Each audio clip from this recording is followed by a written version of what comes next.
Hello. Have you ever felt your heart warm up from the gentle touch of someone's hand? Today's story is about a woman in her 50s who, after stepping into a pottery studio by chance, finds herself quietly connecting with someone she never expected. A feeling that blooms without sound. A moment when time starts to move again, just from two hands touching over clay. It's not a passionate romance, but it's real, and it changes everything, softly and deeply. Please stay with us until the end. My name is Emily Thompson. I'm 56. 3 years ago, I retired from a long career in administration. Since then, my days have settled into a stillness I hadn't quite anticipated. I wake to silence, sunlight, filtering through the curtains of my small apartment.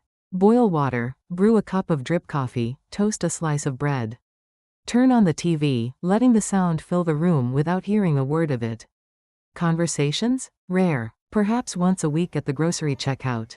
I wasn't unhappy. Solitude wasn't the problem, but contentment and emptiness are separated by only the thinnest of lines.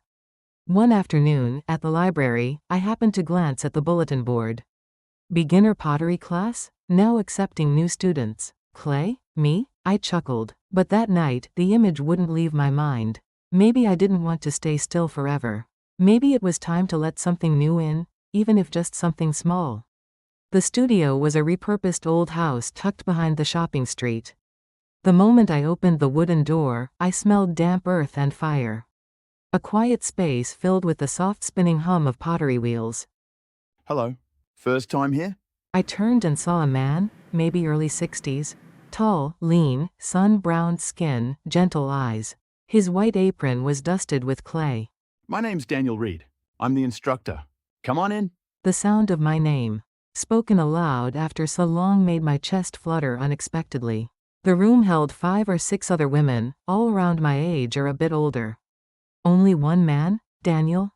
I hesitated, but before I could retreat, he smiled again. You don't have to do anything fancy.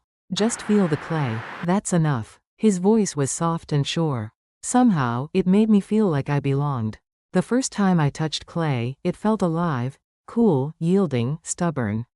My attempts to center it failed again and again. But then his hands guided mine. Emily, you're pressing too hard. Don't force the clay, just listen to it. He stood behind me, hands gently cradling mine, helping me find balance. His warmth seeped through the apron, slow and quiet. Each time his fingers touched mine, my breath hitched slightly. Not from nervousness, from something older, deeper, long buried. The class was once a week. At first, I walked in with unsure steps. But soon, I found myself looking forward to it, not for the pottery, but for his voice. One afternoon, after class ended, I noticed a white towel left behind. It smelled faintly of clay and soap. I picked it up and rushed to the entrance. Daniel, you forgot this. Oh, thank you. That would have been a loss. His fingers brushed mine as he took it. Just a second, but it left a warmth in my palm that lingered longer than it should have. I was planning to stop by the market. Want to join me? I nodded, surprised by how eager I sounded. Sure, that sounds nice. The market was alive with color, tomatoes, herbs, citrus, voices. Daniel picked up a ripe tomato, holding it to the light. Look at this red. Wouldn't it look beautiful on a plate we make? His profile in that golden light reminded me of my mother. She used to take me to the market, fingers inspecting vegetables with reverence. Memories I didn't realize I still carried surfaced in quiet waves. As we walked, our shopping bags swinging between us, he said softly. I've been alone for a long time. I didn't answer. I couldn't. I only glanced sideways and noticed the curve of his jaw tighten. Then came the rainy day. It had been pouring since morning. Students canceled one after another until it was just the two of us. Would you like to stay a bit and practice? I nodded, heart strangely loud in the quiet room. The wheel spun. Rain tapped rhythmically on the earth. Let your hands follow the shape, Emily. Yes, just like that. Perfect. His hands came from behind again, steadier now, familiar. Our fingers overlapped, warm through the clay and apron. I haven't made pottery with someone in years, he murmured. Without thinking, I placed a hand gently on his shoulder. His breath caught, but he didn't pull away. He turned to me and whispered. Don't apologize. He laid his hand atop mine. That moment didn't need words.